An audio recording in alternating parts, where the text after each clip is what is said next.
जय राधा माधव जय कुंज बिहारी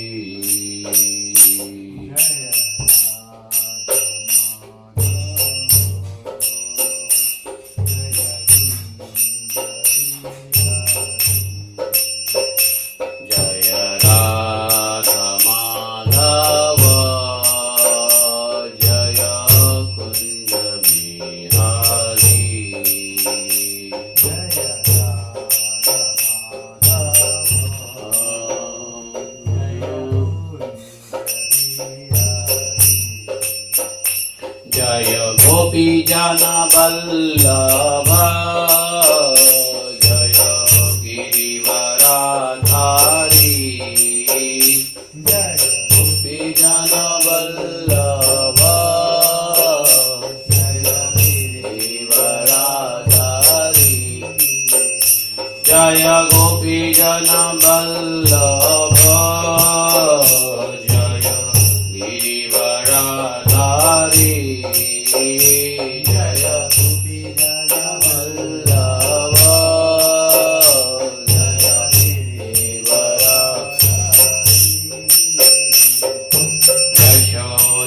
यशोदानंदन व्रज जनरंजन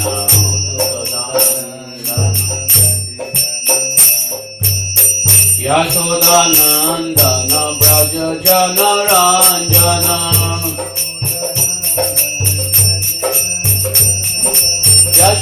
यशोदानंदन व्रज जनरंजन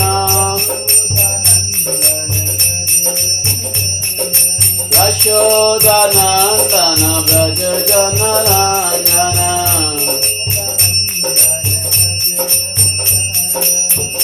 यमुना तीरा बनचारी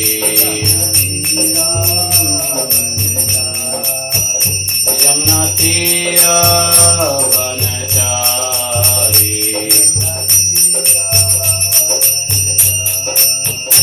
जय राधा माधव जय कुंज बिहारी जय राधा माधव जय कुंज बिहारी जय राधा माधव जय कुंज बिहारी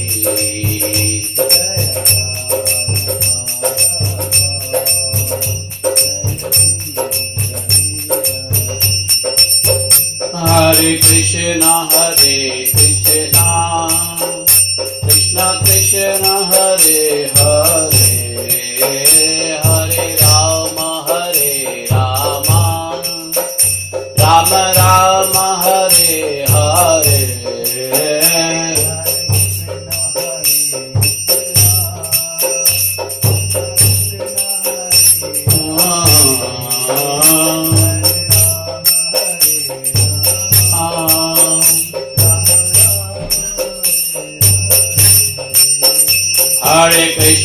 हरे Krishna Krishna Krishna Hare Hare Hare Ram Ram Ram Hare Hare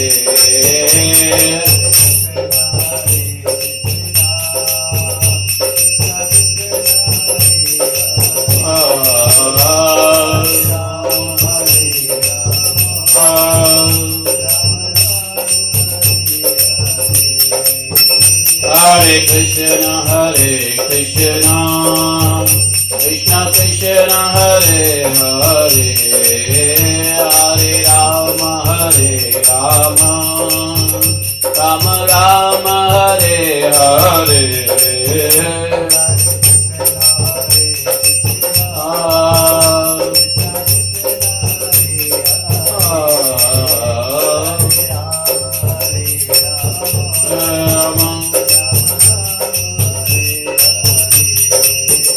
Hare Krishna Krishna Krishna Hare Hare Hare Rama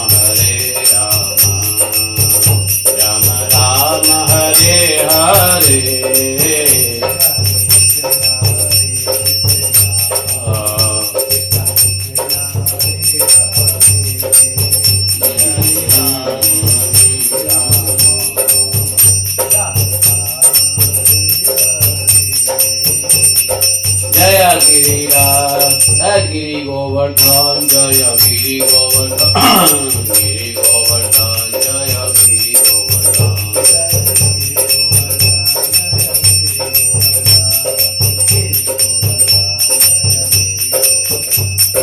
Radha Kunda Sham Kunda Giri Govardhan Radha Kunda Sham Kunda Giri Govardhan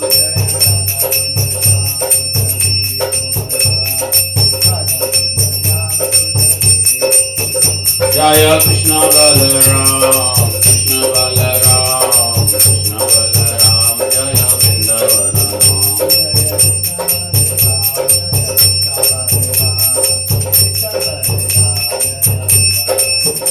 Jaya Radha Sam Sundar Radha Sam Sundar Radha Sam Sundar Shri Radhe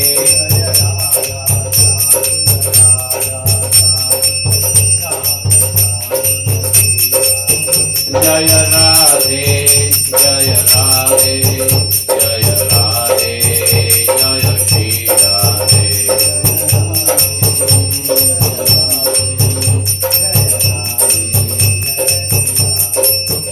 Jaya Gauranitai Gauranitai Gauranitai Jaya Gauranitai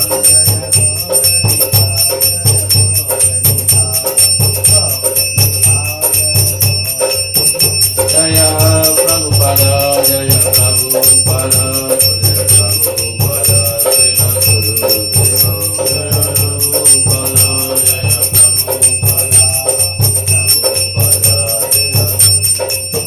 Jaya Jaya Gurudev Gurudev Gurudev Jaya Jaya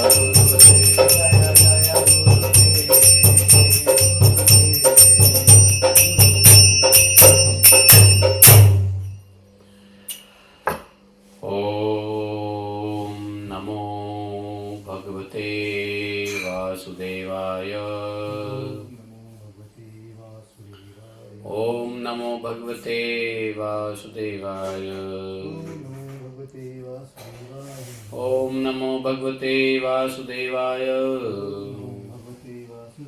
Om Namo Bhagavate Vasudevaya Narayanam Namaskrityam Naram Chaivam Devim Saraswatim Vyasam Tato Jaya Mudiret Nashtapraya Svabhadreshu Nityam Bhagavata Sevaya Bhagavatiruttam Asloke Bhaktihir Bhavati Nishtaki जन्मान्धस्य त्वन्वयादितरतः चार्थे स्वभिज्ञस्वराट् तेने ब्रह्महृदयादिकवये मुह्यन्ति यत् सूर्यः तेजो वारिमृदां यथा विनिमयो यत्र त्रिसर्गो अमृषां धाम्ना सदा निरस्तकुहकं सत्यं परमं धीमहि धर्मः प्रोजितकैतवत्र परमो निर्मत्सराणां सतां वेद्यं मातृवस्तु शिवदं तापत्रयोन्मूलनं श्रीमद्भागवत महामुनिकृते किं वा परमेश्वरः सद्यो हृदयदत्तकृतिभिः शुश्रूभिः तत्क्षणात् निगमकल्पतरोर्गलितं फलं सुमुखात् द्रवितसंयुतं पिबत भागवतं रसमालयं मुहुरः भुवि भावुका अहं सर्वस्य प्रभवो मत्तः सर्वं प्रवर्तते इति मत्वा भजन्ते मां बुधा भावा समुनीता मच्चित्ता मद्गतप्राणा बोधयन्तः परस्परं कथयन्तश्च मां नित्यं तुष्यन्ति च रमन्ति च तेषां सततयुक्तानां भजतां प्रीतिपूर्वकं ददामि बुद्धियोगन्तं येन मापुयान्ति ते तेषामेवानुकम्पार्थम् अहम् अज्ञानजं तमः नास्यात्मभावस्थो ज्ञानदीपेन भास्वता अहमेवास्मेवाग्रे न अन्यत् सत् असत् परं पश्चादमते तस्य युवशिष्येत स्वस्म्यहम् ऋते अर्थम यत् प्रतीयेत न प्रतीयेत चात्मनि तद्विद्यादात्मनो मायां यथा भासो यथा तमः यथा महान्ति भूतानि भूतेषु चावचेष्वनु प्रविष्टान्यन्यप्रविष्टानि तथा तेषु न तेष्वहम् एतावदेव जिज्ञासं तत्त्वजिज्ञासुनात्मनः अन्यव्यतिरेकाभ्यां यत्स्यात् सर्वत्र सर्वदा हरे कृष्णा कृष्ण कृष्ण हरे हरे हरे राम हरे राम राम राम हरे हरे। बोलिए ग्रंथराज श्रीमद् भागवत महापुराण की जय। श्रील व्यासदेव भगवान की जय। श्रील सुखदेव गोस्वामी महाराज की जय। श्रील सुत गोस्वामी की जय। आज है नौमी, फाल्गुन शुक्ल नौमी, रोहिणी नक्षत्र है आज। इसी नक्षत्र में भगवान का अवतरण हुआ था। रोहिणी नक्षत्र में ही भगवान आए थे, तो आज वही नक्षत्र है। योग है विश्वकुंभ, करण है बालव, और बार है बुधवार। फाल्गुन महीना, वसंत ऋतु, उत्तरायण, विश्वावसु संवत्सर, और उत्तर के लिए सिद्धार्थी संवत्सर। आने वाला संवत्सर पता है क्या है? रौद्र। हाँ, आने वाला संवत्सर है रौद्र। रौद्र संवत्सर आने वाला है। अपना रौद्र रूप दिखाएंगे आने वाले सालों में ये संवत्सर। ये 19 से आ जाएगा रौद्र संवत्सर। रौद्र रौद्र रूप दिखाएंगे, बहुत अच्छा नहीं होता है। ठीक है। हम्म। तो हम लोग भगवान की बड़ी कृपा से तीसरे अध्याय, तीसरे स्कंद के 27वें अध्याय के श्लोक संख्या 6 से आगे पढ़ेंगे आज। तो यह अध्याय है कि पुरुष प्रकृति के विवेक से मोक्ष प्राप्ति का ज्ञान। तो किस प्रकार भगवान ने कहा कि सुख दुख गुणों का चक्कर है, सुख दुख आदि धर्मों से क्षेत्रज्ञ आत्मा लिप्त नहीं होता है, निर्विकार है, अकर्ता है, निर्गुण है। लेकिन फिर दुखी क्यों होता है? क्योंकि अहंकार से मोहित होकर, मैं मेरेपन से, गुणों के संग से, गुणों में अपना संबंध बना लेने से उसको मोह हो जाता है, मैं करता हूँ। और इस अभिमान के कारण वो पाप पुण्य कर्म के दोषों से अपनी स्वतंत्रता खो देता है और फिर संसार के चक्कर में पड़ जाता है। आगे भगवान ने क्या कहा उसको समझेंगे। यम आदि भी योग पथैः अभ्यसन् श्रद्धयान्वितः मयि भावेन सत्येन मत्कथा श्रवणेन च। हैं। तो सर्वभूतसमत्वेन निर्वैरेण प्रसंगतः ब्रह्मचर्येण मौनेन स्वधर्मेण बलीयसा यस यदृच्छयोपलब्धेन संतुष्टो मितभुङ्गमुनिः विविक्त शरणः शान्तो मैत्रः करुण आत्मवान्। ॐ अज्ञानतिमिरान्धस्य ज्ञानाञ्जनशलाकया चक्षुरुन्मीलितं येन तस्मै श्रीगुरुवे नमः। श्रीचैतन्यमनोभीष्टं स्थापितं येन भूतले स्वयं रूपः गदा मह्यं ददाति स्वपदान्तिकम्। वन्देऽहं श्रीगुरोः श्रीयुतपत्कमलं श्रीगुरून् वैष्णवांश्च श्रीरूपं सागरजातं सहगणरघुनाथान्वितं तं सजीवं साद्वैतं सावधूतं प्रजनसहितं श्रीकृष्णचैतन्यदेवं श्रीराधाकृष्णपादान् सागरललिता श्रीशाखान्वितांश्च हे कृष्ण करुणा सिन्धो दीनबन्धु जगत्पते गोपेश गोपिकान्तं राधाकान्तं नमोस्तुते तप्त काञ्चन गौरांगी राधे वृन्दावनेश्वरी वृषभानुसुते देवी प्रणमामि हरिप्रिये वाञ्छाकल्पतरुभ्यश्च कृपा सिन्धुभैव च पतितानां पावनेभ्यो वैष्णवेभ्यो नमो नमः। जय श्री कृष्ण चैतन्य प्रभु नित्यानंद श्री द्वैत गदाधर शिवासादि गौर भक्तवृंद। हरे कृष्णा। तो भगवान ने कहा था कि इसलिए इसीलिए जो बुद्धिमान मनुष्य को चाहिए कि वो असत मार्ग विषय चिंतन में फंसे हुए चित्त को तीव्र भक्ति और वैराग्य योग के द्वारा धीरे धीरे वश में लावें। माता ने पूछा होगा, प्रभु चित्त को कैसे धीरे धीरे वश में लावें, उसका कुछ कुछ डिटेल तो दीजिए, बताइए। तो भगवान ने छठे श्लोक में बता दिया, कपिल भगवान ने, कि माता देखो, यम आदि योग साधनों के द्वारा श्रद्धा पूर्वक अभ्यास, देखा, यही चीज भगवान गीता में कह दिए थे। अभ्यास अभ्यास तो कल भगवान ने बताया था ना, अभ्यास योगेन।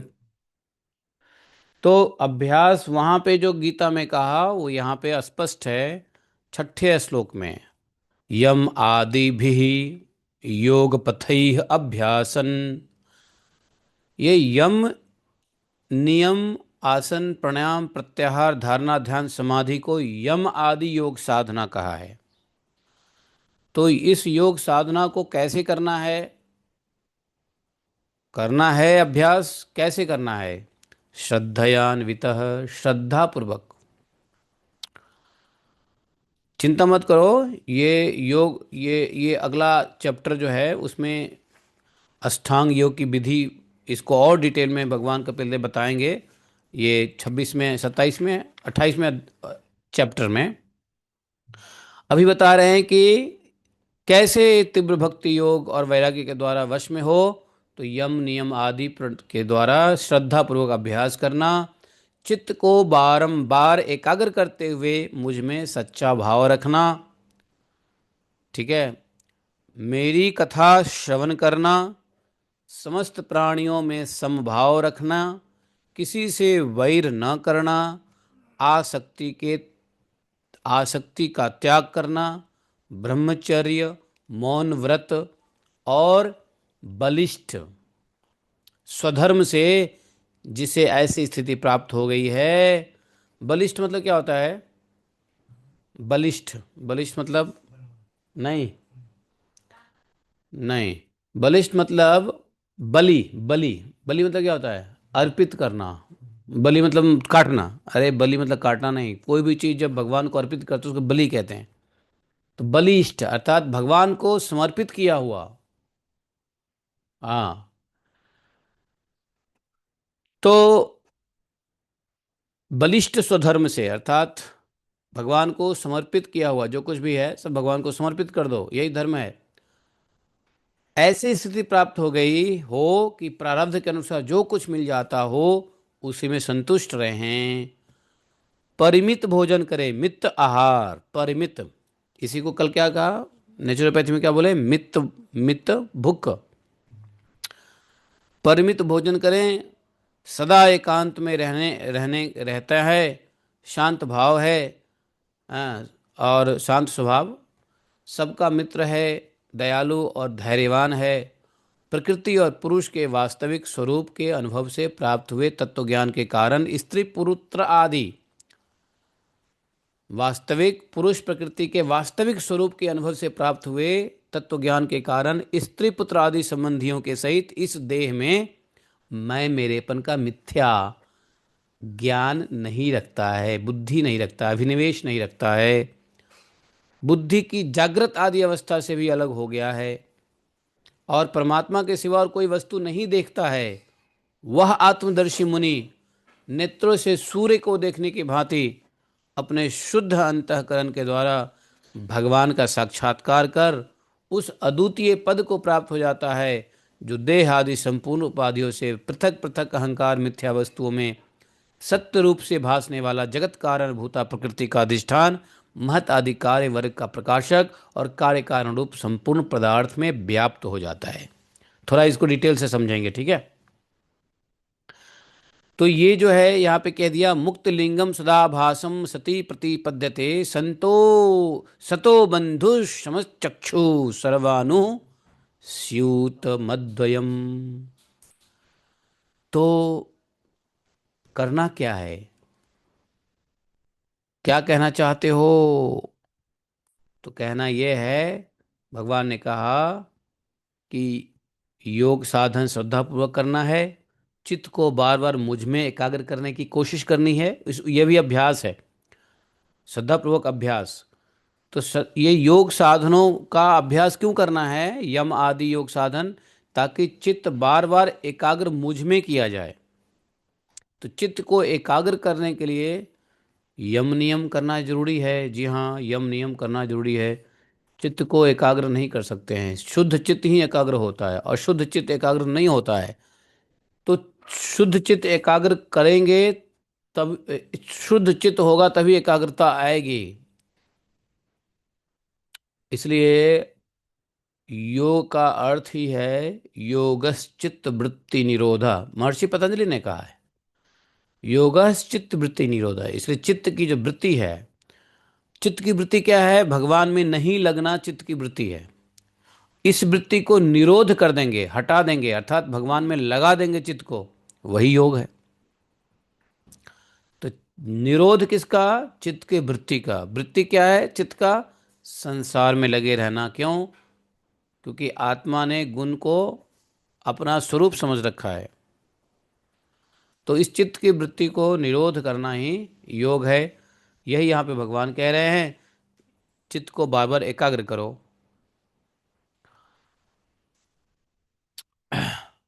महर्षि पतंजलि ने सूत्र तो दिया, योग सूत्र, लेकिन उसमें एक चीज, मतलब उनसे विनती है, निवेदन है कि अगले कल्प में जब आप सूत्र देंगे, हर कल्प में ये सूत्र देते हैं महर्षि पतंजलि, तो जब अगले कल्प में आप योग सूत्र देंगे तो मैं महर्षि पतंजलि को सभी ने निवेदन करता हूँ कि कम से कम उसमें एक चीज़ जरूर डाल देना, योगस चित्त वृत्ति निरोधा।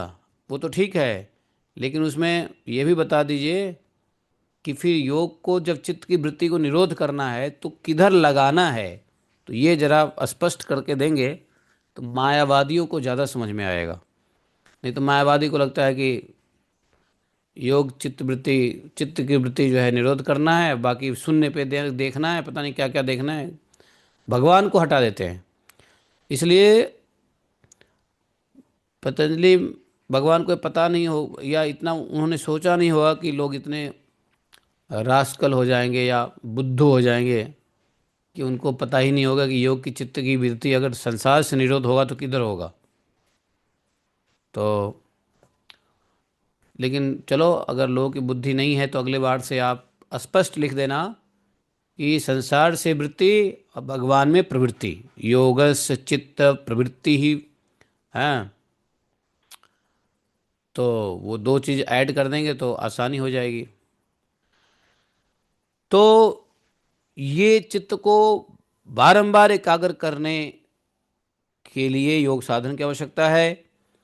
और भगवान ने कहा मुझ में सच्चा भाव रखा, एकाग्र करते हुए मुझ में सच्चा भाव रखने। सच्चा भाव क्या है? सच्चा भाव क्या है? सच्चा भाव यह है कि भगवान हमारे पास ही हैं, हमारे अंतरात्मा में ही हैं, है कि नहीं? अगर विग्रह को देख रहे हो तो विग्रह में सच्चा भाव यह है कि यह भगवान ही है, ये भगवान के अलावा कोई नहीं है।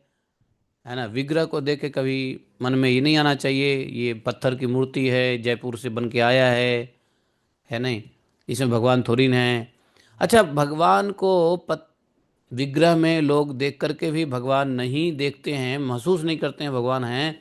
उसका कारण ये भी है कि दिमाग में एक इन्फॉर्मेशन है, भगवान तो बैठे हैं, हिलते डोलते तो है नहीं, अगर भगवान होते तो हिलते डोलते, थोड़ा सा पलक झपकाते, ये सब हो नहीं रहा है। मतलब मूर्ति है, मूर्ति, मूर्त रूप, भगवान को मूर्त रूप में देखते हैं। लेकिन मूर्त में भी सच्चा भाव यह है कि भगवान ही हैं। भगवान कृपा करके विग्रह में प्रवेश करते हैं कलयुग में और दर्शन देते हैं। विग्रह ही प्रधान है, कलयुग में विग्रह ही प्रधान है। भगवान वैसे नहीं आते, विग्रह के रूप में ही आते हैं। समझे, विग्रह के रूप में ही सेवा लेते हैं, विग्रह के रूप में ही सेवा, हाँ, स्वीकार करते हैं। और भगवान की विग्रह ही लीला चलती रहती है कलयुग में, विग्रह लीला। देखो कैसे कैसे विग्रह लीला हुआ, भक्तों के विग्रह लीला। जैसे देखो द्वारका में भक्त का क्या नाम था, वो भक्त का क्या नाम था जो द्वारका, द्वारकानाथ का विग्रह उनके साथ चल दिए, डाकोर में, है ना, उनका एक भक्त। है, क्या, क्या नाम था? हाँ, डाकरा, वो डाना देखो। तो विग्रह लीला वहाँ किया, विग्रह लीला देखो गोपाल भट्ट गोस्वामी के साथ विग्रह लीला हुआ। और श्रीनाथ जी का विग्रह लीला चलता ही रहता है। जब से श्रीनाथ जी प्रकट हुए हैं विग्रह लीला करते ही रहते हैं। तो कलयुग में विग्रह लीला के रूप में विग्रह स्वरूप में ही भगवान लीला करते हैं, है कि नहीं। तो विग्रह कलयुग के लिए बड़ा, इसलिए विग्रह में सच्चा भाव रखना। यदि हृदय में भगवान को देखते हो, चित्त को हृदय में ही एकाग्र करके भगवान को देखते हो, तो सच्चा भाव यह है कि भगवान हमारे अंतःकरण में ही स्थित हैं, सच्चा भाव। तो ये सच्चा भाव बोला कि सच्चा भाव रखना, मई भावेन सत्येन, सच्चा भाव मतलब सत्य, सत्य भाव, मई भावेन सत्येन। और क्या करना, मत कथा श्रवेण च, मेरी कथा का श्रवण करना। तो यहाँ पे नंबर एक, चित्त को एकाग्र करना। तो चित्त को एकाग्र कैसे करेंगे, योग आदि साधना को श्रद्धा पूर्वक करेंगे। भक्त लोग योग करते हैं कि नहीं करते हैं? करते हैं। योग में क्या है, यम नियम है, तो यम नियम पालन हम लोग भी करते हैं, भक्त लोग भी करते हैं। भक्त सदाचार क्या है, यही तो है, क्या नहीं करना है, क्या करना है। यम जो नहीं करना है, नियम जो करना है, यम नियम ये करता ही है भक्त।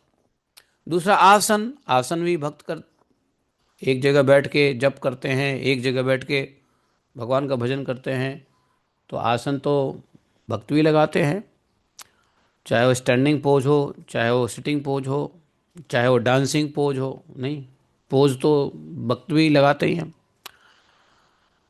हाँ, यम नियम आसन, प्राणायाम, प्राणायाम मैंने सिखाया ही है लोगों को। प्राणायाम कैसे करना है, खूब लंबी गहरी सांस लो और हरे कृष्णा कृष्णा कृष्णा हरे हरे हरे राम, प्राणायाम है ही।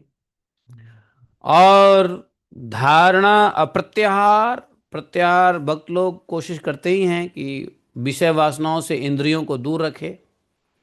जैसे पहले सिनेमा जाते थे, अब भक्त सिनेमा नहीं जाते हैं, तो प्रत्याहार हो गया। पहले उल्टे सीधी चीज खाते थे, अब नहीं खाते हैं, तो प्रत्याहार हो गया, है ना। तो भक्त लोग प्रत्याहार करते ही हैं, वैष्णव लोग। धारणा, धारणा वह अपने प्रिय भगवान के कोई एक विग्रह का धारणा करते हैं।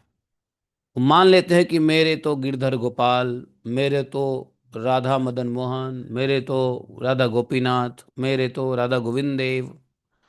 तो ये जो भगवान का अलग अलग विग्रह में अपना हृदय लगाना, वो धारणा है। आप हृदय से मान ले कि यही मेरे इष्ट हैं, तो अपने इष्ट का चुनाव, अपने इष्ट के प्रति, यही धारणा है। ध्यान, अब जब धारणा हो गया तो भगवान के अनंत लीलाओं का ध्यान, है कि नहीं, श्रवण करके या ऐसे ही। महामंत्र करते हैं तो ध्यान ही होता है, हरे कृष्ण कृष्ण कृष्ण हरे हरे, हरे राम राम राम राम हरे हरे। तो ध्यान, जप भी ध्यान है, सेवा भी ध्यान से करते हैं तो भी ध्यान है, भगवान का अभिषेक ध्यान से करते हुए ध्यान, भगवान के लिए प्रसाद भोग बनाते हैं ध्यान से तो भी वहां भी ध्यान है। तो ध्यान वैष्णव करते ही हैं।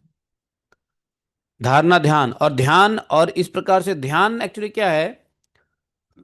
ध्यान का मतलब है भगवान की सावधानी पूर्वक सेवा ही ध्यान है। क्या है? भगवान के नाम रूप गुण लीला धाम के सावधानी पूर्वक सेवा ही ध्यान है। ध्यान का मतलब ये नहीं कि बैठ गए और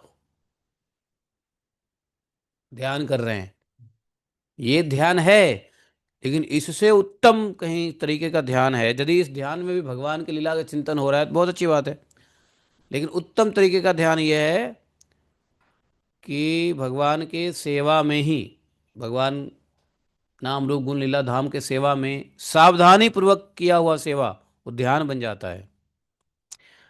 तो क्या होता है? ध्यान, आप देखो, कलयुग में बहुत डिस्टरबेंस है, तो ध्यान लगा के बैठोगे तो कितना देर बैठोगे? हैं? लंबे काल तक बैठना पड़ता है ध्यान में, तब सेवा ध्यान में आएगा। लेकिन कलयुग में हम बैठ नहीं सकते, लंबा अभ्यास नहीं कर सकते हैं ध्यान का, 3 घंटा 4 घंटा, है कि नहीं? बैठना असंभव है ध्यान में, कलयुग में नहीं। जब 1 घंटा की कथा होती है तो उसमें सुनना असंभव है, तो 3 घंटा ध्यान लगा के कैसे बैठेगा आदमी? है, इतना प्रॉब्लम चल रहा है कलयुग में। तो कलयुग में ध्यान का क्या साधन है, कैसे ध्यान में आवे भगवान?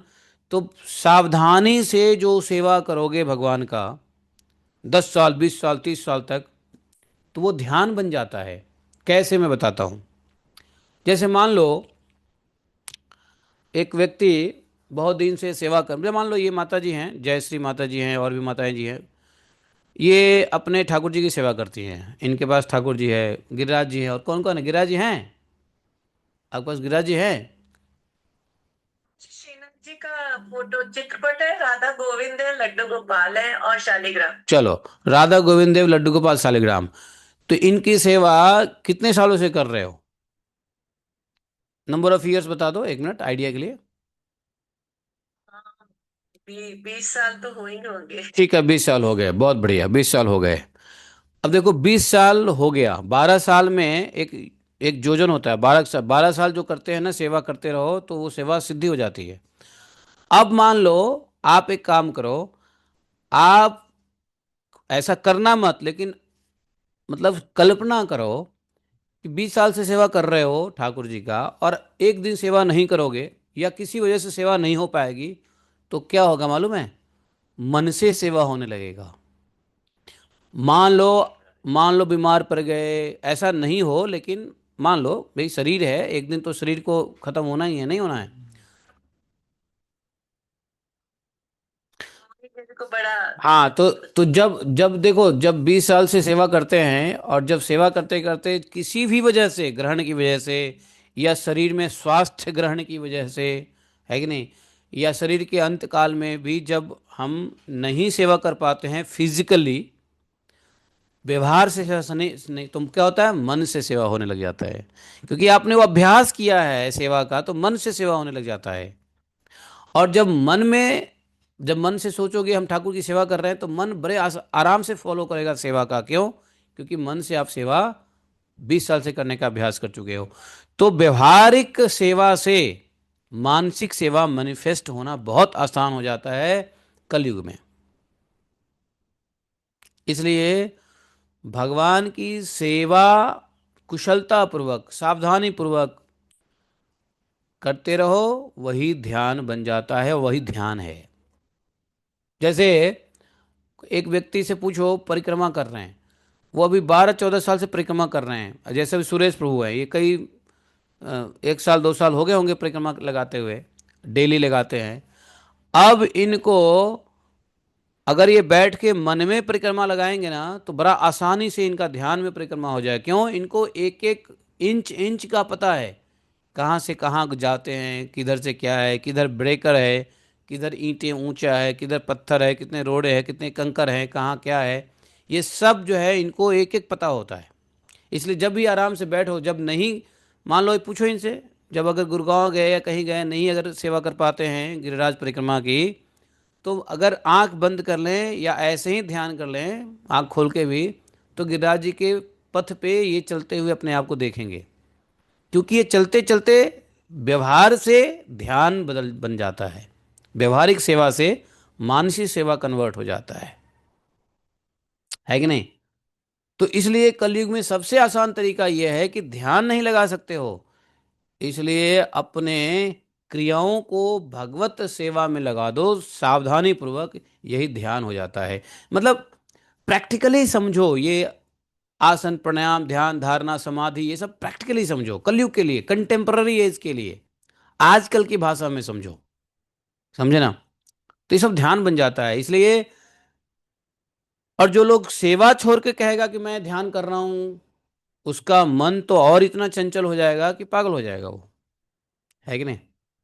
3 घंटा 4 घंटा हम नहीं आंख बंद करके ध्यान कर सकते हैं, मन को एकाग्रता नहीं रख सकते हैं, तो सेवा तो आप 24 घंटा कर सकते हो, सेवा तो कम से कम 12-13 घंटा कर ही सकते हो, नहीं।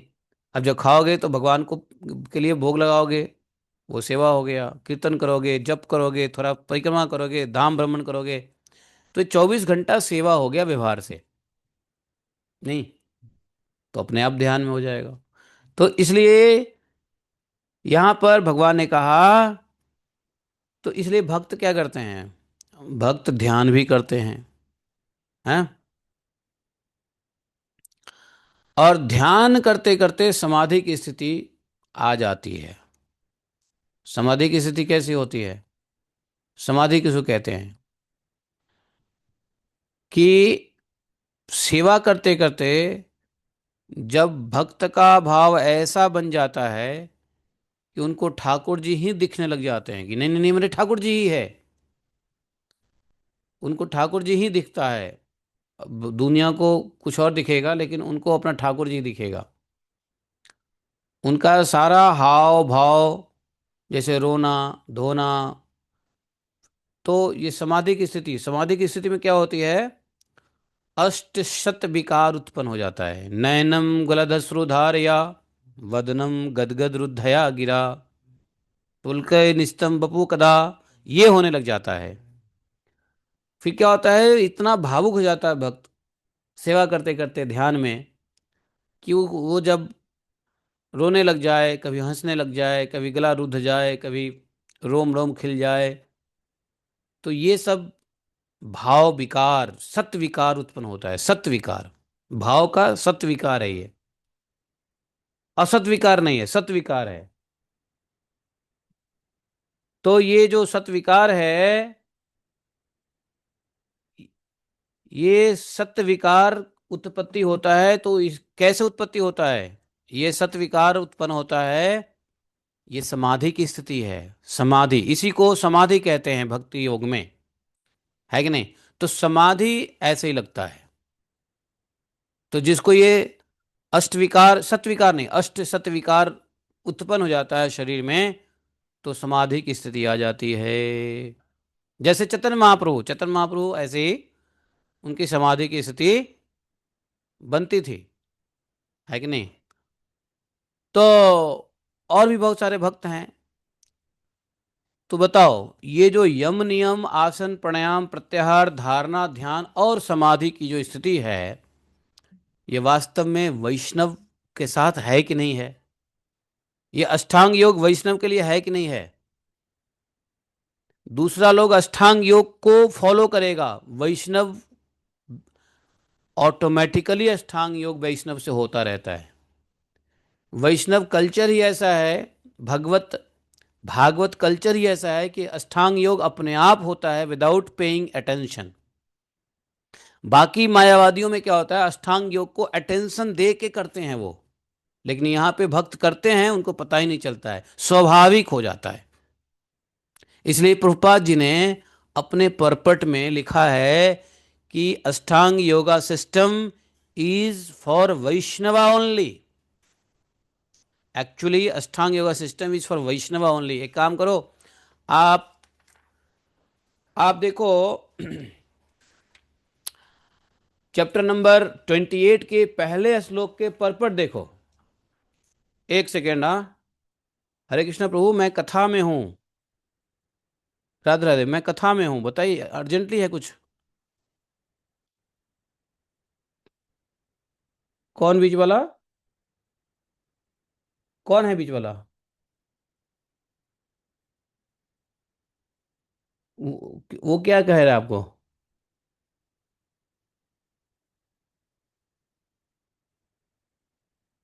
उससे क्या मतलब है? आपकी हमारे से बात है ना। नहीं, उससे हमें मतलब नहीं है। वो तो देखो, उससे हमें कोई मतलब नहीं है। उससे हमें क्या मतलब है? देखो, रजिस्ट्री हम करने वाले हैं। रजिस्ट्री हम करने वाले हैं, पैसा देने वाले आप हो, जमीन देने वाले हम हैं। उसको तो अपने कमीशन से मतलब है ना जी।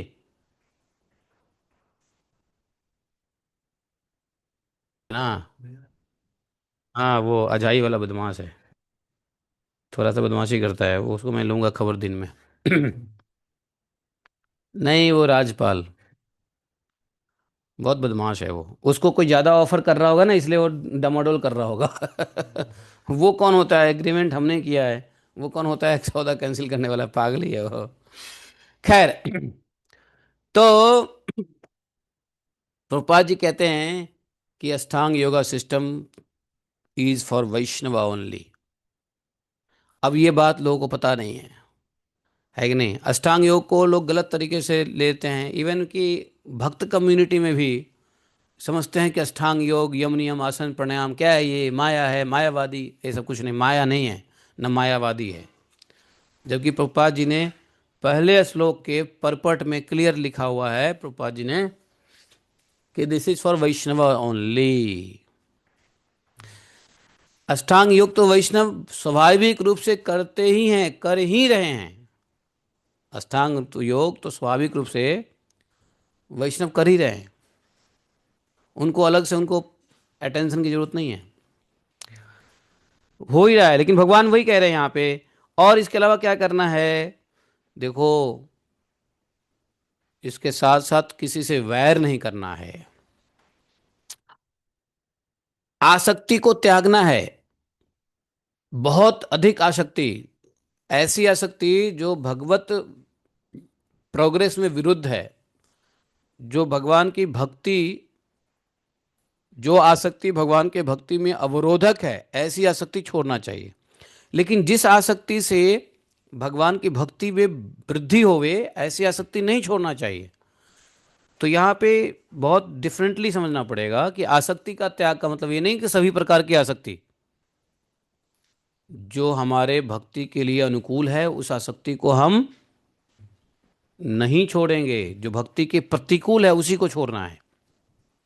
ब्रह्मचर्य, हाँ, मौन व्रत। मौन व्रत का मतलब यह है, सांसारिक बातें मत करो, भगवान की कथा और नाम जप करो। मौन व्रत हो गया। और जो कुछ भी भोग उपयोग उपभोग करते हो, भगवान को अर्पित करो। हम्म। प्रारब्ध के अनुसार जो कुछ मिल जाए उसी में निर्वाह करो, संतुष्ट रहो। ये नहीं, प्रारब्ध प्रारब्ध में के मुताबिक किसी को 5,000 मिला तो उसमें संतुष्ट हो महीने का, कोई प्रारब्ध के मुताबिक 50,000 मिलता महीने का, उसमें संतुष्ट रहना चाहिए। किसी को 5 लाख महीने का मिलता है तो उसमें संतुष्ट रहना चाहिए। जो जिसको जैसा प्रारब्ध के मुताबिक मिल रहा है, उसमें संतुष्ट रह के भजन करना चाहिए। क्योंकि असंतुष्टि करेंगे तो भजन में बाधा हो जाएगा। फिर क्या होगा? 5,000 वाला 50,000 के पीछे ललायित रहेगा, 50,000 वाला 5 लाख वाले के पीछे ललायित रहेगा, मान लो। तो इसलिए जिसको प्रारब्धवश जो भी मिल जाता है, धन संपत्ति, मकान, दुकान, जो कुछ भी है, भौतिक वस्तु, भौतिक वस्तु वास्तव में मिलता प्रारब्ध के अनुसार ही है। बेकार का मनुष्य अननेसेसरी सोचता रहता है कि मैं ये कर लूंगा, मैं वो कर लूंगा, मैं वो कर लूंगा। वो यदि नहीं सोचेगा, फिर भी प्रारब्ध के मुताबिक उसको मिलना ही मिलना है। ये बात नारद जी ने पहले स्कंद में कहा है। किसको? व्यास देव जी को। कि व्यास देव जी, मनुष्य को उसके पीछे नहीं भागना चाहिए जो प्रारब्ध में ऑलरेडी लिखा हुआ है। विधाता ने लिख दिया है, कितना मकान, कितना दुकान, कितने पैसे रुपए, ये सब जो कुछ भी भौतिक वस्तु है वो सब विधि ने विधान कर दिया है, प्रारब्ध में है। तो उसके लिए मनुष्य को नहीं भागना चाहिए। तो मनुष्य को किसके लिए भागना चाहिए? जो प्रारब्ध से नहीं आता है, अर्थात भक्ति। भक्ति प्रारब्ध से नहीं आता है, भक्ति कृपा से आता है। वैष्णवों कृपा या भगवान कृपा, भगवान और वैष्णव दोनों की कृपा। तो मनुष्य को उसके लिए प्रयास करना चाहिए जो उसके प्रारब्ध में नहीं है। हैं? तो भौतिक वस्तु के पीछे नहीं भागना चाहिए, ये बताया। भागो किधर? हम्म, तो यहाँ पर इसलिए कहा, यहाँ पे प्रारब्ध के अनुसार जो कुछ मिल जाता है संतुष्टो मित भुंग मुनि ही, उसी से संतुष्ट रहो। और भोजन को परिमित करो, ये नहीं कि भोजन है ना खाए जा रहे हैं। हाँ, हर समय जब देखो तो खाए जा रहे हैं, मुंह चलाए जा रहे हैं। हमारे गुजराती लोग देखो कितने, जब देखो मुंह चलाते ही रहते हैं, है कि नहीं? है? बंगाली लोग भी। अरे कोई बंगाली, बिहारी, गुजराती कोई भी हो, आजकल सबकी वही हालत हो गई है। तो मुंह चला, बार बार भोजन करने की प्रवृत्ति, बार बार खाने की प्रवृत्ति, है ना। बाहर जाए तो खाने की प्रवृत्ति, घर में रहे तो कुछ बना के खाने की प्रवृत्ति, बार बार खाने की प्रवृत्ति। ये बार बार खाने की प्रवृत्ति जो होती है, अधिक खाने की प्रवृत्ति किसकी होती है? खाने की प्रवृत्ति किसकी होती है? जानवर की। जहाँ जाएगा वो सूंघता रहेगा, कुछ खाने को है कि नहीं, है ना। ऐसे ही लोग बाग बाजार में जाते हैं तो सूंघते रहते हैं। कल हम आ रहे थे राधा कुंड से, तो एक ब्रह्मचारी जी मिल गए, लाल कपड़े वाले ब्रह्मचारी जी। तो ब्रह्मचारी जी ने कहा कि प्रभु जी यहाँ मोमोज है, मोमोज, मोमोज खा लो। हमने कहा क्यों, ये स्पेशल क्या है इसमें? अरे ये भक्त बनाता है, भक्त बनाता है। अब बताओ, भक्त का काम है कि रोड पे खड़ा होके मोमोज बना के बेचना, नंबर एक। है? भक्त का ये काम है, मोमोज रोड पे बना के बेचना? अच्छा चलो ठीक है, बेच भी रहे हैं तो मोमोज बेच रहे हैं, और फिर दूसरा भक्त खाने वाले मिल जाते हैं, तो एक बेचने वाले और खाने वाले दोनों मिल जाते हैं। तो कल हमको कह रहे थे 50 रुपए की 6 मोमोज है, खाओ ना। जो कि आज तक मैं मोमोज फोमोज नहीं खाया, स्ट्रीट कभी खाते ही नहीं, स्ट्रीट पे मोस्टली नहीं खाते। हाँ, कहीं यात्रा उतरा में गए तो कोई ब्रजवासी देखा, कोई सात्विक लोग के हाथ, कभी भूख लगी, कभी ऐसी ज़रूरत पड़ गया तो ठीक है, लेकिन जूस वूस तो चल जाता है। लेकिन मोमोज और ये सब क्या है? ये सब क्या है? ये परिमित भोजन नहीं है, ये आवश्यक आवश्यकता की भोजन नहीं है। तो परिमित भोजन का मतलब यह है आवश्यक आवश्यकता की भोजन। अब भूख लगी है, कभी आपने फल खा लिया, हाँ, जूस पी लिया बाहर, ठीक ठाक शुद्धता देख करके, तो ठीक है। लेकिन आप बैठ के गोलगप्पे खा रहे हैं, हाँ, चाट खा रहे हैं, है कि नहीं, मोमोज खा रहे हैं, 50 रुपए के 6 मोमोज। प्रभु जी चपता का महाराज के शिष्य हैं, भक्त हैं, बंगाली भक्त हैं, अच्छा बनाते हैं। है कि नहीं, बताओ? ये परिमित भोजन नहीं है, परिमित भोजन है जो भी है। तो जो परिमित भोजन का मतलब है जो आवश्यक आवश्यकता की भोजन है, फल है, दूध है, चावल है, दाल है, रोटी है, दही है, सब्जी है, तरकारी है? मोमोज और ये नूडल्स और ये सब क्या परिमित भोजन है? बताओ। तो परिमित भोजन का मतलब होता है कि आवश्यक आवश्यकता के अनुसार परिमाण का भी नियंत्रण, परिमित भोजन है, जिसको मित भुक, हित भुक, ऋत भुक कह लो। इसको परिमित भोजन में आता है, तीनों भुक। भगवान ने क्या कहा? विविक्त शरण शांतो मित्र करुणा आत्मवान। और भक्त थोड़ा सा एकांत चाहता है। एकांत का मतलब ये नहीं कि जंगल में जाना चाहता है भक्त, एकांत का मतलब है कि भक्त को भीड़ भाड़ से शर्म आती है। जहाँ भीड़ भाड़ होगा वहाँ वो अगर जाएगा भी तो अपने को कछुए की तरह सिमीट के रहेगा अंदर में। एकांत का मतलब है कि वो बहिर्मुख नहीं होता है, वो अंतर्मुख रहता है, थोड़ा सा शर्मीला रहता है। लोग स्टेज पे बुलाए तो शर्म करता रहता है, अरे नहीं प्रभु जी, मैं नहीं बोल पाऊंगा कुछ भी, है ना। हम हमारे जैसे लोग नहीं कि माइक दे दो तो चिल्लाने लग जाता है। ये ऐसा लक्षण भक्त का नहीं होता है। है ना। जैसे माइक दे दे तो हम चिल्लाने लग जाते हैं ना। हैं? तो भक्त जो होता है शुद्ध, माइक दोगे तो और शर्माएगा।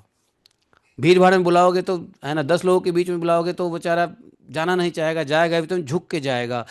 हरे कृष्णा प्रभु जी, कुछ कहेगा, प्रभु कुछ बोलो ना। क्या बोलूं, कुछ उनको मतलब शर्म आता रहता है। भीड़ में भी रह करके वो अपने में रहते हैं, इन अंतर्मुख रहते हैं। ये भक्तों का, शर्माना भी भक्तों का 64 गुणों में एक गुण है। शर्माना, शर्म करना। और शर्म का क्या मतलब होता है? भीड़ से थोड़ा सा अलग रहना। तो इसका मतलब जंगल में नहीं जाके रहना, लोगों के साथ ही हैं लेकिन शर्मा के हैं, अपने में ही सीमित हैं, है कि नहीं। उसको बोलते हैं क्या? एकांत में रहना।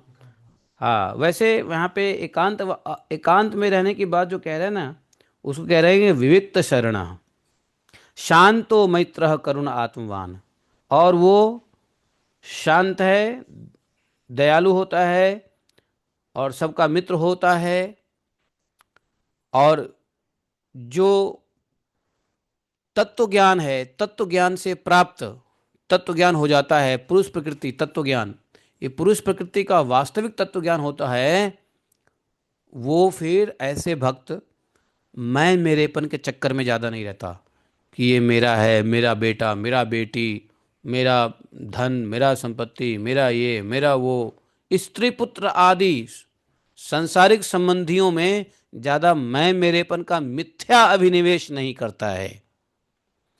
मिथ्या अभिनिवेश जो करता है, बुद्धि यदि मैं मेरेपन में ज़्यादा है, आसक्ति मैं मेरेपन में ज़्यादा है ना, शरीर और शरीर से संबंधित चीजें में, नातेदारी, रिश्तेदारी, घर, मकान, दुकान, गाड़ी, घोड़ा, अगर ऐसा रहता है, मैं मेरेपन में मिथ्या का अभिनिवेश रहता है, तो ऐसा भक्त, भक्त के लिए यह उचित नहीं है। भगवान यही कहा है, ये सब करना पड़ेगा।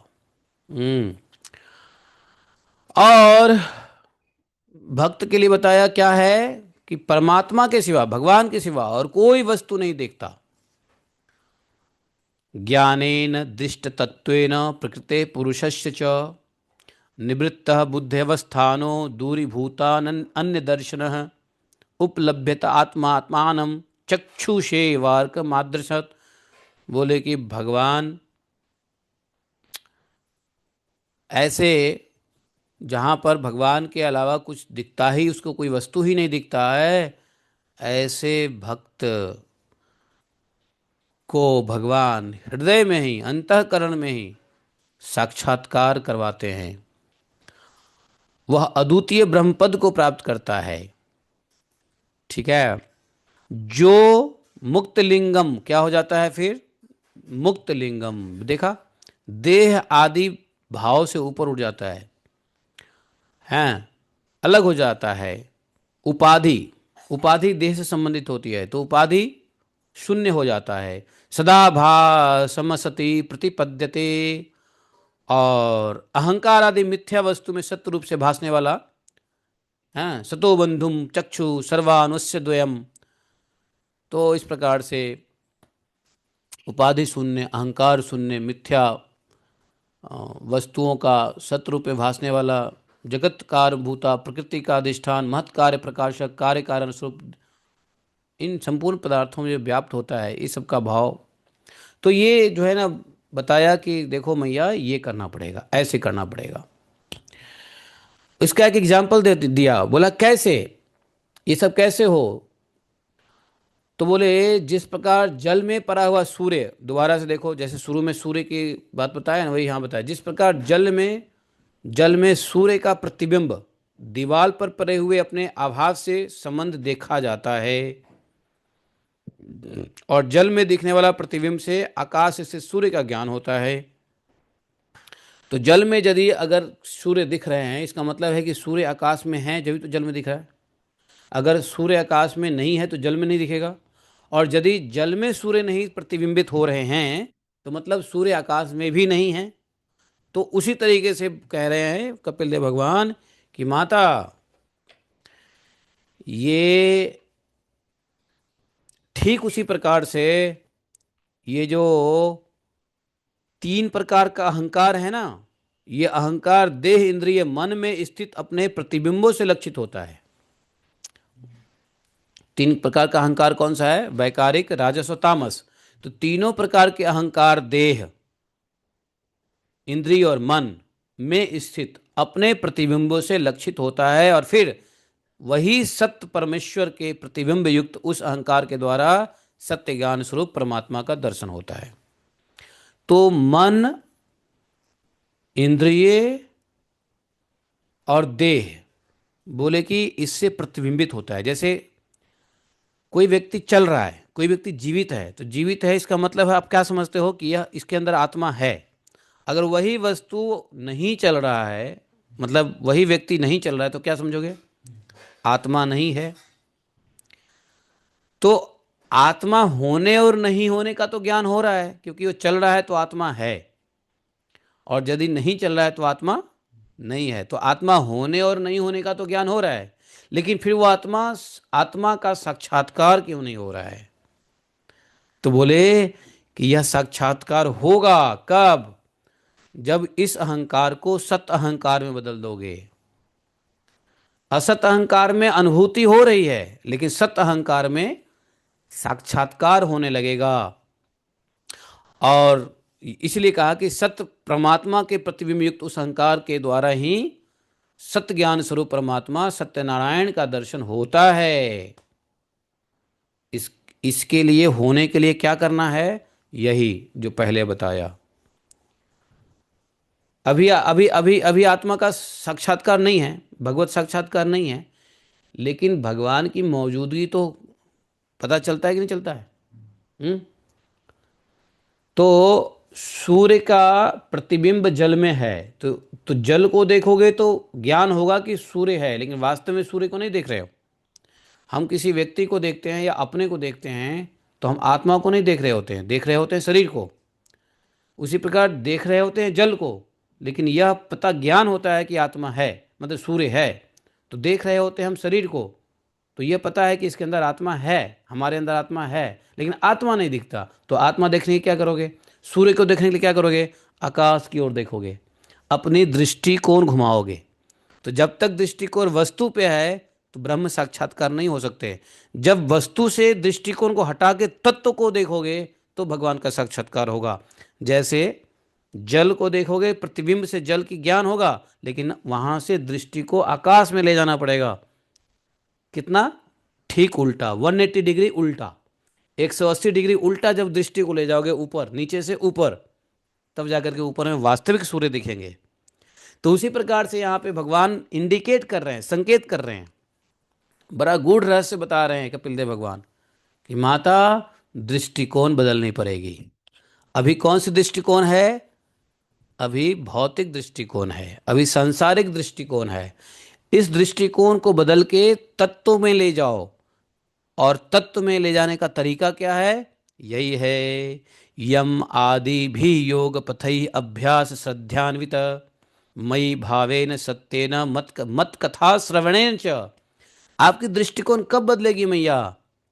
जब आप भगवान की कथा सुनोगे, हैं, सत्य भाव से, आप श्रद्धा से ये भक्ति योग के प्रोसेस को फॉलो करोगे। तो अष्टांग योग ही भक्ति योग है, भक्ति योग का वास्तव में मतलब ही अष्टांग योग है। तो ये योग से क्या होगा? योग से आपका दृष्टिकोण बदल जाएगा। ये समझ में आई बात? नहीं समझ में आई? बहुत बहुत बहुत भयंकर गुह ज्ञान दे रहे हैं, गुह ज्ञान दे रहे हैं भगवान, है ना? तो ये सब जो है योग इसलिए है कि योग से आप भगवान की चिंतन करो, कथा सुनो, ये सब करो, और तब आपका दृष्टिकोण संसार से हट जाएगा। और थोड़ी कोशिश करनी है संसार से हटाने के लिए। आसक्ति का त्याग, मैं मेरेपन मिथ्या अभिनिवेश का त्याग, पुरुष प्रकृति के तत्व का ज्ञान, है कि नहीं? संतुष्ट भोजन परिमित, एकांतवास, मौन व्रत, पर सभी प्राणियों में संभाव, वैर नहीं करना किसी को, हिंसा नहीं करनी, और फिर भक्ति योग में लगना। ऐसा करेंगे तो हमारा सांसारिक दृष्टिकोण बदल जाएगा। फिर हम वास्तविक सूर्य को देखने लग जाएंगे, वास्तविक ब्रह्म दिखने लग जाएंगे, वास्तविक ब्रह्म का साक्षात्कार हो जाएगा। नहीं तो अभी तो बस भासते हैं। अगर दृष्टिकोण नहीं बदली तो भासते हैं कि हाँ भाई ये है। नहीं, कुत्ता चल रहा है मतलब उसके अंदर ब्रह्म है। कोई जीव चल रहा है उसके अंदर ब्रह्म है। मर गया मतलब ब्रह्म नहीं है। लेकिन ब्रह्म नहीं दिखेगा। ब्रह्म का ज्ञान होगा, लेकिन है या नहीं है का ज्ञान होगा। अस्ति नास्ति, इसको संस्कृत में क्या कहते हैं? अस्ति नास्ति। अस्ति नास्ति का ज्ञान होगा, लेकिन ब्रह्म का साक्षात्कार नहीं होगा। बराबर है। देखो कितनी पांडित्य भाषा में कपिल देव भगवान सीक्रेटली समझा रहे हैं। माता ने कहा था आसान शब्द में समझाना, फिर भी मुझे लगता है कपिल देव भगवान इतना गुह्य भाषा में समझा रहे हैं। और माता कितना इंटेलिजेंट है कि इसी को आसान भाषा समझती है। जो हमारे लिए मुश्किल है। नहीं। तो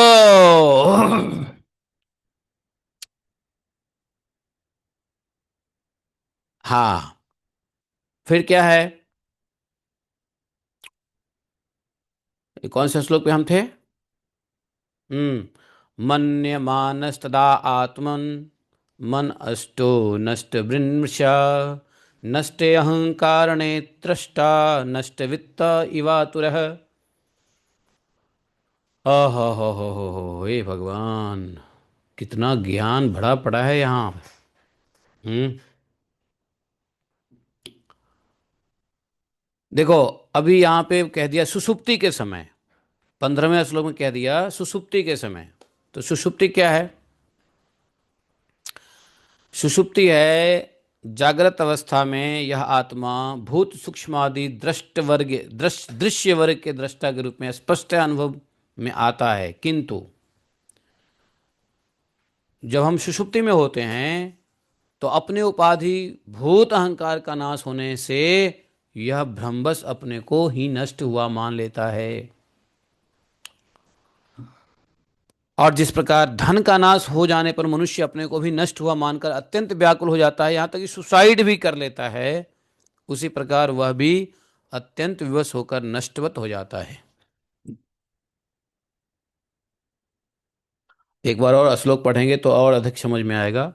मन्य मान मन्य मानस्तदा, अच्छा, आत्मानम अष्टो नष्टवन्मृषा नष्टे अहंकारणे अहंकरणे दृष्टा नष्टवित इवातुरः एवं प्रत्यवमृष्या सावात्मानं प्रतिपद्यते साह अहंकारस्य द्रव्यस्य यो अवस्थानमनुग्रह।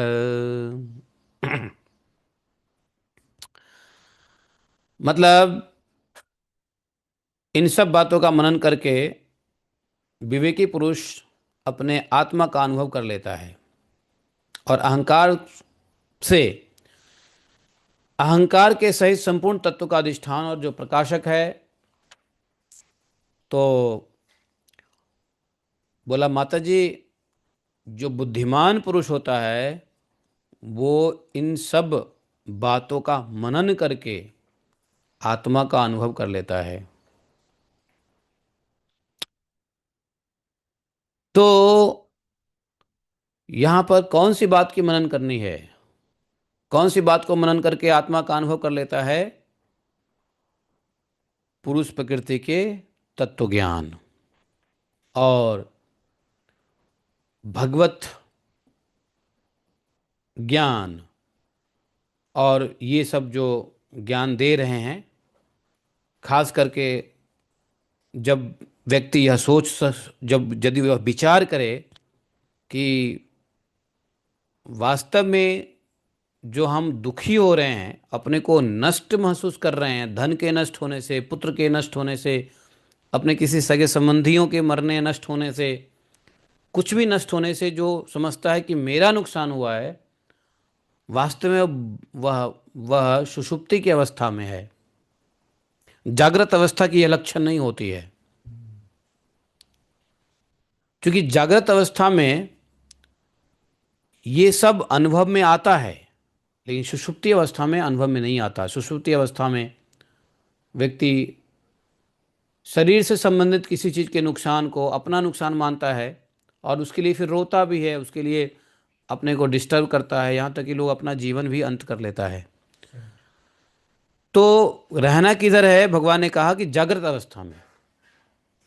जागृत, जागो, जीव जागो। क्या? जीव जागो। कौन बोल रहे हैं? गौड़ा चंद बोले, है ना। तो ये जीव जागो भक्ति विनोद ठाकुर अरे भक्ति विनोद ठाकुर ने लिखा है, लेकिन बोल रहे हैं गौड़ चंद्र। हाँ जीव जागो, जीव जागो। चलो, तुमको इतना तो ज्ञान है कि भक्ति विनोद ठाकुर ने क्या लिखा है, हैं? तो ठीक है, बहुत बढ़िया।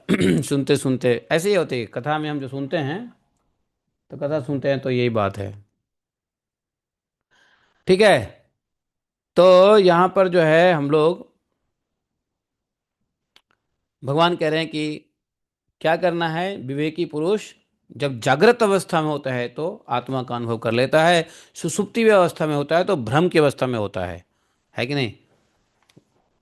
तो यहाँ पर भगवान थोड़ा सा विराम देते हैं, बोलना बंद करते हैं। देवहूति माता ने प्रश्न पूछा।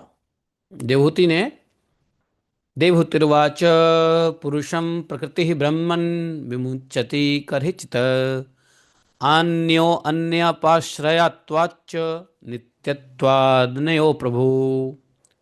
माता देवो ने पूछा कि प्रभु, ये पुरुष और प्रकृति दोनों ही नित्य और एक दूसरे के आश्रय, देखो ध्यान दो, ये बड़ा अच्छा प्रश्न है देवती माता का, कि ये पुरुष और प्रकृति दोनों ही नित्य है और पुरुष प्रकृति एक दूसरे के आश्रय से रहने वाला है। पुरुष प्रकृति एक दूसरे के आश्रय से रहने वाला है, इसलिए प्रकृति तो पुरुष को कभी छोड़ नहीं सकता। प्रकृति तो पुरुष को कभी छोड़ ही नहीं सकता, दोनों एक दूसरे के आश्रय में है। मतलब प्रकृति पुरुष के आश्रय में है। वैसे कहते हैं कि एक दूसरे के आश्रय में रहने वाला है। इस संसार में वास्तव में एक दूसरे के आश्रय में रहते हैं। इस जगत में प्रकृति पुरुष एक दूसरे के आश्रय में है। पुरुष भी इस जगत में, इस संसारिक जगत में, इस मटेरियल वर्ल्ड में पुरुष भी प्रकृति के अधीन रहते हैं और प्रकृति पुरुष के बिना नहीं रह सकती है, कुछ होगा ही नहीं। तो बिना प्रकृति के पुरुष नहीं और बिना पुरुष की प्रकृति नहीं। तो यही माता कही कि महाराज, ये प्रकृति और पुरुष एक दूसरे के आश्रय रहने वाले हैं, इसलिए प्रकृति तो पुरुष को कभी छोड़ ही नहीं सकता। प्रकृति पुरुष कभी छोड़, तो जिस प्रकार गंध और पृथ्वी, रस और जल अलग अलग नहीं हो सकता है, जैसे जैसे जल से उसका रस अलग कर सकते हो? नहीं। पृथ्वी से उसका गंध अलग से कर सकते हो? नहीं। बच्चे से उसकी बचपना अलग कर सकते हो? नहीं। बूढ़े से उसकी बुढ़ापा अलग कर सकते हो? नहीं। तो ये उसी प्रकार प्रकृति पुरुष भी एक दूसरे को छोड़कर नहीं रह सकते हैं प्रभु। माता का क्वेश्चन बड़ा इंटेलिजेंट क्वेश्चन है। इससे पता चलता है कि देवहूति माता को सब समझ में आ रहा है जो कपिल भगवान कह रहे हैं। जिसको समझ में आता है वही इंटेलिजेंट क्वेश्चन करता है।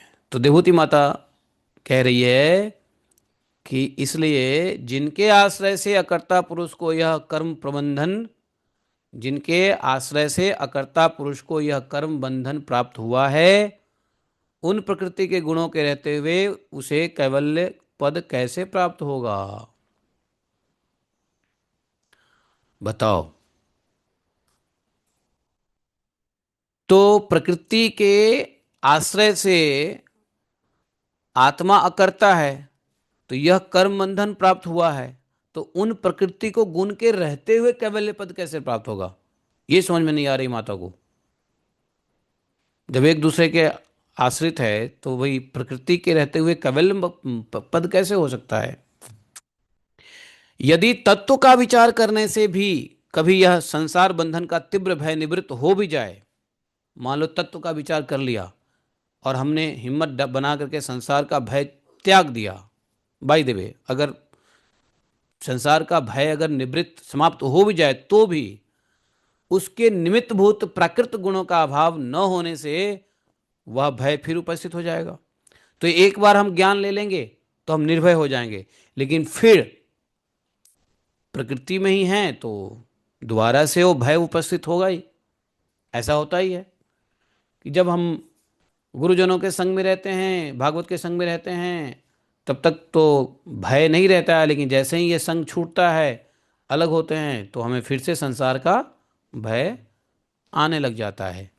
तो वही माता ने कहा कि तत्व का विचार करने से संसार बंधन का भय तो चलो खत्म हो जाता है, लेकिन संसार में रहने से दोबारा भय बन जाता है, बनने का चांस रहता है, उपस्थित हो सकता है।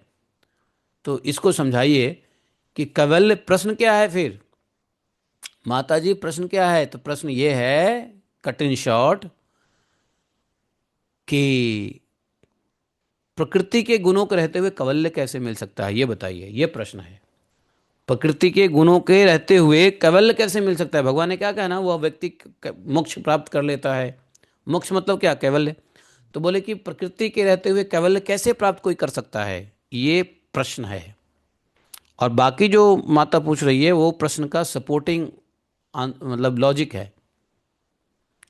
भगवान समझ गए। भगवान मुस्कुराते हैं, कपिल देव भगवान। क्या पूछा है, क्या इंटेलिजेंट क्वेश्चन पूछा है माता ने। भगवान ने कहा कि सुनो माता जी, अनिमित्तेन स्वधर्मेण मलात्मना तीव्रया मयि भक्त्या च शुद्ध संवृत्तया चिरम ज्ञानेन तत् दृष्टतत्वेन वैराग्येन बलीयसा तपोयुक्तेन योगेन तीव्र तीव्रेणात्म समाधिना। वास्तव में देवहूति माता के प्रश्न से ऐसा लगता है कि इसका उत्तर देना असंभव है। ऐसा प्रश्न ऐसा है कि उसका उत्तर असंभव है। ऐसा लगता है कि इसका उत्तर दिया ही नहीं जा सकता। लेकिन सुनो, ऐसे भगवान क्या उत्तर देते हैं। और ये सत्य है कि भाई प्रकृति के गुण में रहते हुए कोई मोक्ष कैसे प्राप्त कर सकता है। यदि वो तत्व का विचार करेगा तो थोड़े देर के लिए प्रकृति का भय खत्म हो जाएगा, लेकिन बाद में दोबारा से प्रकृति के गुणों का अभाव तो है, हुआ है नहीं है, गुण में ही है, तो फिर से भय आ जाएगा। तो ये तो सत्य बात है। लेकिन ऐसे डिफिकल्ट क्वेश्चन का जवाब भगवान दे रहे हैं। भगवान कह रहे हैं माता जी सुनो, इसका एक एग्जाम्पल दिया है भगवान ने। बोला कि लकड़ी को देख रही हो, लकड़ी को। तो बोले जी प्रभु। तो लकड़ी में आग है ना, तो जी प्रभु। तो दिखता है, नहीं प्रभु। लेकिन जब इसमें चिंगारी लगाई जाती है तो ये आग उत्पन्न होता है कि नहीं होता है, तो जी प्रभु। तो वो एग्जाम्पल दे रहे हैं कि इसी प्रकार से मैया स्वभाव निष्काम भाव से किए हुए कर्म, अर्थात निष्काम भाव से किए हुए भक्ति या स्वधर्म पालन। स्वधर्म क्या है, भक्ति ही स्वधर्म है। तो निष्काम भाव से किए हुए स्वधर्म पालन के द्वारा अंतःकरण शुद्ध होने से बहुत समय तक भगवत कथा के श्रवण के द्वारा पुष्ट हुई मेरी तीव्र भक्ति से, देखो भगवान ने क्या कहा कि तीव्रया मई भक्त्या च शुद्धम इसलिए अनंत काल तक भक्त क्या करना चाहिए, कथा सुननी चाहिए। और भागवत के मंगलाचरण में लिखा हुआ है कि भागवतम कब तक सुनते रहना चाहिए, बोलिए। मंगलाचरण में ये बात हम लोग रोज पढ़ते हैं कि भागवत को कब तक पढ़ते रहना है। हैं? कब तक पढ़ते हैं? अरे नित्यम पढ़ना है, लेकिन कब तक, कब तक पढ़ते रहना है, जब तक शरीर में चेतना रहे। पिबत भागवतम रसमालयम मुहुरहो रसिका भुवि भावुकाहा। कहा क्या कि जब तक शरीर में चेतना है तब तक इस भगवत रस का निरंतर पान करते रहो, कथा पान करते रहो। यह पृथ्वी पर ही सुलभ है। यहाँ वही कह रहे हैं, यही कह रहे हैं कपिल देव भगवान कि माता लंबे काल तक, बहुत समय तक भगवत कथा श्रवण के द्वारा मेरी भक्ति पुष्ट हो जाती है। यही कहा है ना, जब कथा सुनते हैं तो क्या होता है, भक्ति ही भवती नैष्ठकी। तो नैष्ठकी का क्या मतलब होता है, सिद्ध हो जाती है, पुष्ट हो जाती है। भक्ति पुष्ट हो जाती है, नैष्ठिकी हो जाती है। तो वहां पे वही कहा, भगवती उत्तम श्लोके भक्ति भवती नैष्ठिकी। यहाँ कह रहे हैं कि तीव्रया मयि भक्त्या च श्रुत संभृत्या चिरम। चिरम मतलब लंबे काल से, सुनने से, कथा श्रवण के द्वारा जब मेरी भक्ति पुष्ट हो जाती है, नैष्ठिकी हो जाती है, जो सतत्व साक्षात्कार कराने वाले ज्ञान से, प्रबल वैराग्य से, व्रत नियम आदि के सहित किए हुए ध्यान के अभ्यास से, चित्त की प्रगाढ़ एकाग्रता से पुरुष की प्रकृति अर्थात अविद्या दिन रात छीन होती हुई धीरे धीरे लीन हो जाती है। भगवान का कहने का तात्पर्य यह है कि ठीक बात है, लेकिन जो व्यक्ति, माता ने ये कहा कि भाई प्रकृति में ही पुरुष है, तो कैवल्य कैसे होगा? प्रकृति का तो नाश हुआ नहीं। भगवान कह रहे नहीं, प्रकृति नाश होता है, प्रकृति का नाश होता है, प्रकृति क्षीण होती है। कैसे होती है? मेरी कथा श्रवण से, व्रत नियम आदि से, ज्ञान वैराग्य से, तत्व साक्षात्कार तत्व ज्ञान से और वैराग्य से, हैं, मेरी भक्ति, तीव्र भक्ति जो होती है कथा और श्रवण करने से, अपने भागवत धर्म का पालन करने से, अंतःकरण शुद्ध होने से धीरे धीरे प्रकृति जो अविद्या है वो क्षीण होती हुई धीरे धीरे विलीन हो जाती है। अच्छा, धीरे धीरे विलीन हो जाती है, तो हाँ, वैसे भक्ति योग के अलावा प्रकृति माया अविद्या कभी क्षीण नहीं हो सकती है। इसलिए माता का कहना सही है कि प्रकृति कभी अलग होती नहीं है, प्रकृति तो मौजूद है। लेकिन भगवान कह रहे हैं नहीं, प्रकृति मौजूद है लेकिन वो धीरे धीरे क्षीण होने लग जाती है। जो भक्त कथा श्रवण करता है, भागवत धर्म स्वधर्म पालन करता है, व्रत नियम करता है, तत्व ज्ञान प्रबल वैराग्य से उसका छीन होने लग जाता है। अच्छा ऐसा, तो ऐसे लोगों का छीन हो जाता है। बाकी लोगों के लिए प्रकृति रहती है, हाँ, बाकी लोगों के लिए अविद्या वर्तमान रहता है। अविद्या जो है बाकी लोगों के लिए वर्तमान रहता है, लेकिन भक्त जो ये कथा सुनता है, तत्व ज्ञान लेता है, भक्ति में कार्य करता है, उसके लिए, भक्त के लिए ये धीरे धीरे क्षीण होकर के लीन हो जाता है। माता जी को बड़ा आश्चर्य हुआ, मतलब भक्ति का इतना बड़ा महत्व है। जी हाँ, इसलिए तो कह रहा हूं मैया, क्या करो? भक्ति योग करो। सुनो आगे बताएंगे। और भगवान ने कहा है फिर क्या होता है, भुक्त भोक्ता परित्यक्ता दिष्ट दोषा च नित्यशः। अब जब माता ने प्रश्न किया होगा यहाँ पे, देखो छोटे मोटे प्रश्न तो सुखदेव महाराज ने नहीं लिखा, लेकिन जहाँ तक मैं समझता हूँ माता ने यहाँ प्रश्न किया होगा, अरे प्रभु, तो फिर जब ये प्रकृति का नाश हो जाता है, प्रकृति क्षीण हो जाती है, अविद्या प्रकृति माया जब क्षीण हो जाती है, तो फिर भक्तों के लक्षण क्या होते हैं? तब भक्तों का क्या होता है? फिर भक्त के साथ क्या होता है जब माया हट जाती है, क्षीण हो जाती है अविद्या प्रकृति? तो भगवान ने कहा भुक्त भोगा परित्यक्ता दिष्ट दोषा च नित्यशः न ईश्वरस्या शुभम धत्ते स्वे महिमनि स्थितस्य च। समझ रहे? जबरदस्त जबरदस्त बता रहे भगवान। कौन है? हाँ हरे कृष्णा। तो यहां पर कहा कि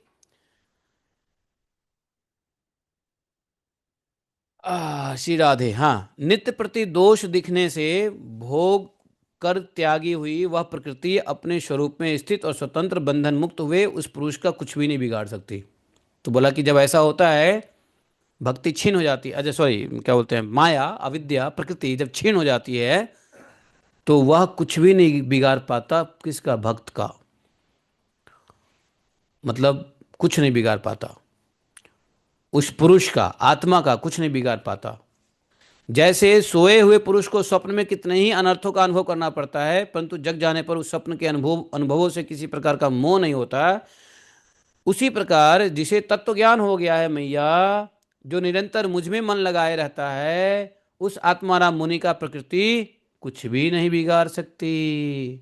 देखा, बोलो भक्ति योग की जय, भगवान की भक्ति की जय, भगवान के भक्ति भक्तों की जय। नहीं, भगवान की भक्ति ऐसी है कि आत्माराम मुनि जो मुझ जिसका मन मुझ में लगाए रहता है, ठीक है। अभी मन कैसे लगा है? भागवतम कथा से उठोगे तो प्रसाद खाओगे तो वहाँ आपका मन लग जाएगा, महाप्रसादे गोविंदे नाम ब्राह्मण वैष्णवे। फिर कथा प्रसाद कर लोगे तो फिर जो कार्य करोगे उसमें यदि भगवान से रिलेटेड कार्य कर रहे हो तो मन लगा ही रहेगा। संसार के कार्य करोगे तो थोड़ा सा मन हट जाएगा। तो कहते हैं कि जो जिनका मन मुझ में लगाए रहता है निरंतर, कैसे? तत्व ज्ञान हो जाने से। ऐसे आत्माराम मुनि का प्रकृति कुछ नहीं बिगाड़ती मैया। जब मनुष्य अनेकों जन्मों में बहुत समय तक इस प्रकार आत्मचिंतन में निमग्न रहता है, तब उसे ब्रह्मलोक पर्यंत सभी प्रकार के भोगों से वैराग्य हो जाता है। जब इस प्रकार भगवत भक्ति में रहते हैं तो बहुत समय के बाद भगवान कहते हैं कि वो ब्रह्मलोक तक के भोगों को त्याग देता है, वैराग्य हो जाता है। मद भक्त प्रतिबुद्धार्थे मत प्रसादेन भूयसा। मेरा वह भक्त, भक्त कैसा होता है? धैर्यवान होता है। भक्त का लक्षण क्या है? धैर्यवान। जो धैर्य नहीं, जिसको पास धैर्य नहीं, वो भक्त नहीं। भगवान भक्तों की धैर्यता चेक करते हैं, कितना धीरज है इसके अंदर, कितना धीर है ये। ऐसा कोई भक्त नहीं है जिसको भगवान धैर्य चेक नहीं करते हैं।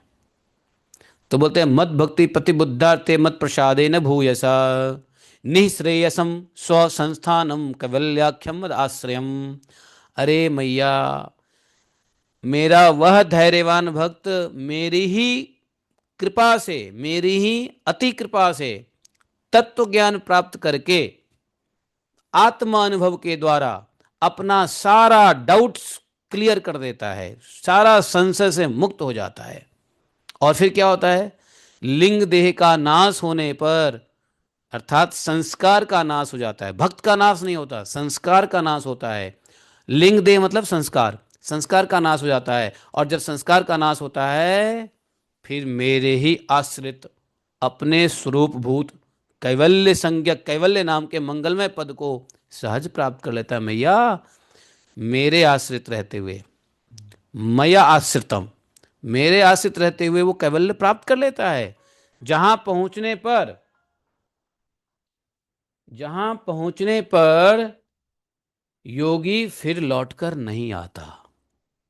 भगवान ने क्या कहा? तद धाम परमम मम।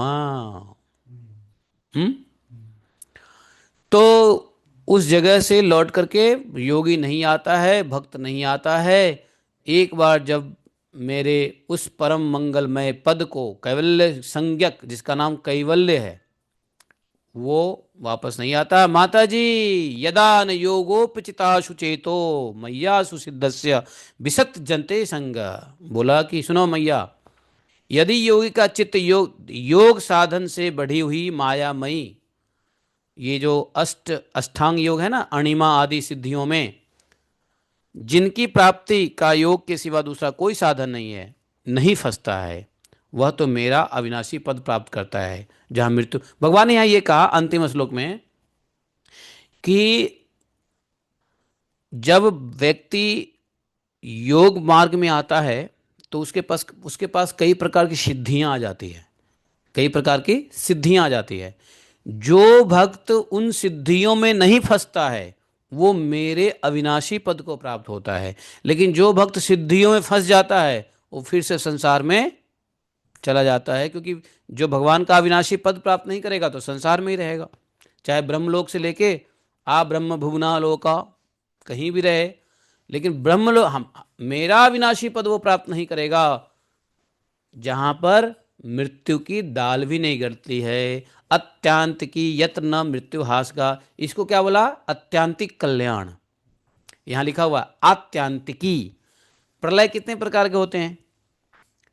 प्रलय कितने प्रकार के होते हैं? 4 प्रकार के प्रलय होते हैं। तो उसमें सबसे उत्तम प्रलय क्या है? आत्यांतिक प्रलय।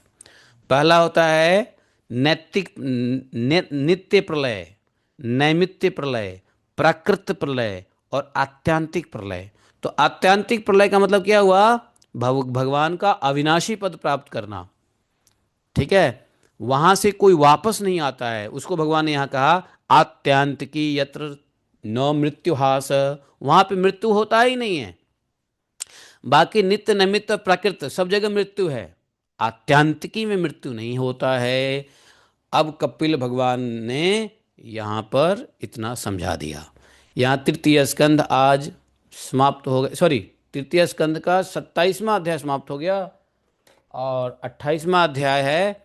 अब भगवान थोड़ा सा डिटेल बताएंगे यम आदि योग पथि, अर्थात योग का पथ का बता, अष्टांग योग की विधि। ये अष्टांग योग की विधि हम लोग कल समझेंगे, आज इतना ही समझ लेते हैं। कितनी बड़ी बात भगवान ने समझ। अच्छा, इन सब भगवान की इन बातों को दिमाग में जरा होल्ड करके देखो, क्या लगता है? जैसे लगता है दिमाग सुन्न हो गया है। नहीं, ऐसा दिमाग सुन्न हो गया, सब कुछ निकल गया। जैसे जैसे गंगोत्री में जाके डुबकी लगाते हैं ना, गंगोत्री में कैसे लगता है निकलने के बाद? दिमाग कुछ है ही नहीं। है नहीं, सब कुछ शून्य हो जाता है। यहाँ पे सारा संसारिक बुद्धि शून्य हो जाता है। और इसी ज्ञान को जब बार बार होल्ड करोगे तो वास्तव में भौतिक बुद्धि शून्य हो जाएगा और तत्व ज्ञान ही, भगवत ज्ञान ही दिमाग में भरा पड़ा रहेगा फिर। तो ये इतनी सारी बातें हैं। माता का डाउट्स क्लियर हो गया और भगवान ने जवाब दे दिया। कपिलोपाख्यान का सप्तविंशो अध्याय समाप्त हो गया। कल हम लोग पढ़ेंगे अष्टांग योग की विधि और उसमें समझेंगे भगवान अष्टांग योग में क्या क्या कराना चाहते हैं। तो अष्टांग योग में दो पार्ट है, एक तो अष्टांग योग की तैयारी और दूसरा भगवान के ऊपर चिंतन समाधि। भगवान के विग्रहों का के ऊपर कैसे ध्यान करना है और ध्यान से भगवान के विग्रह के ध्यान से कैसे समाधि पे पहुंचना है, वो दूसरा पार्ट होगा। और पहला पार्ट होगा उसकी तैयारी। तो ये 28वां श्लोक है, कल पढ़ेंगे। बोले ग्रंथराज श्रीमद्भागवतम की जय। एकम शास्त्रम देव की पुत्र गीतम एको देवो देव की पुत्र एव एकम मंत्रस्य तस्नमानि यानि कर्मापि तस्य देवस्य सेवा। त्वमेव माता च पिता त्वमेव त्वमेव बन्धुश्च सखा त्वमेव त्वमेव विद्याद्रविणं त्वमेव मम सर्वदेव देवः। कृष्णाय वासुदेवाय हरे परमात्मने प्रणतक्लेशनाशाय गोविन्दाय नमो नमः। हे कृष्ण करुणा सिंधो दीनबंधो जगतपते गोपेश गोपिका कांतम राधा कांतम नमस्ते। तप्त कांचन गौरांगी राधे वृंदावनेश्वरी वृषभानुसुते देवी प्रणमामि हरिप्रिये। वाञ्छाकल्पतरुभ्यश्च कृपा सिन्धुभैः च पतितानां पावनेभ्यो वैष्णवेभ्यो नमो नमः। जय श्री कृष्ण चैतन्य प्रभु नित्यानंद श्री अद्वैत गदाधर शिवासादि गौर भक्तवृंद। हरे कृष्णा कृष्ण कृष्ण हरे हरे, हरे राम राम राम हरे हरे। बोलिए ग्रंथराज श्रीमद् भागवत महापुराण की जय। शिला व्यासदेव भगवान की जय। शिला सुखदेव गोस्वामी महाराज की जय। श्री सुद गोस्वामी अनंत कोटि वैष्णव भक्त वृंद की जय। अनंत कोटि वैष्णव गुरु वृंद की जय। शिला उपास की जय। गुरु महाराज की जय। जय जय श्री राधे श्याम। ठीक है, तो